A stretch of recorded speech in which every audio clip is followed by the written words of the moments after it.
Sandali pa lang napapansin na nila mga gawi kong parang hindi pambabae. Kasi bis na Chinese garter, laruan ko ay text sa cholens.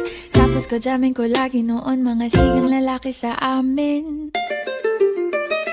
Nung ako'y mag-high school ay napabarkada sa mga bay. Curious na babae na ang hanap din ay babae. Sa halip na makeup kit, bit-bit ko ay gitara. Tapos pormahan ko lagi ay long sleeves na t-shirt at faded na lonta.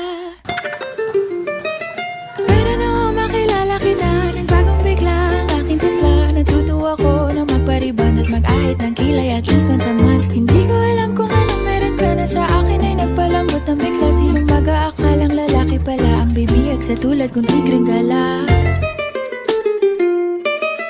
Kahit ako'y titibok-tibok, puso ko ay titibok-tibok pa rin sa'yo. Isang halik mo lamang at ako ay tinatablan. At ang aking pagkababae ay nabubuhayan na para bang bulaklak na namumukadkad. Dahil alaga mo sa dilig at katamtamang sikat ng araw-araw mong pag-ibig sa aking buhay nagpapasarap.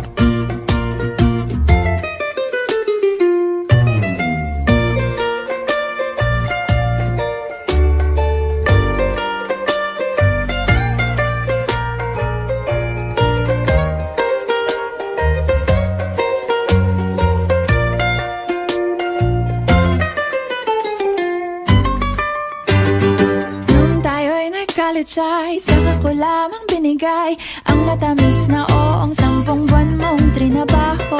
Sa halip na tsokolate at tipikal na mga diskarte, nabihag mo ko sa mga tula at sa mga katamong pabebe. Kaya nga noong makilala kita, alam mo na agad na mayroong himala. Natutuwa kong magtakong at napadalas ang pagsuot ng bestidang pula. Pero di mo naman inasam na ako ay magbagong tuluyan para patunayang walang matigas na tinapay sa mainit na kape ng iyong pagmamahal. Kahit ako'y titibo-tibo, puso ko ay titibok-tibok pa rin sa'yo. Isang halik mo lamang at ako ay tinatablan. At ang aking pagkababae ay nabubuhayan na para bang bulaklak na namumukadkad. Dahil alaga mo sa dilig at katamtamang sikat ng araw-araw mong pag-ibig sa aking buhay nagpapasarap.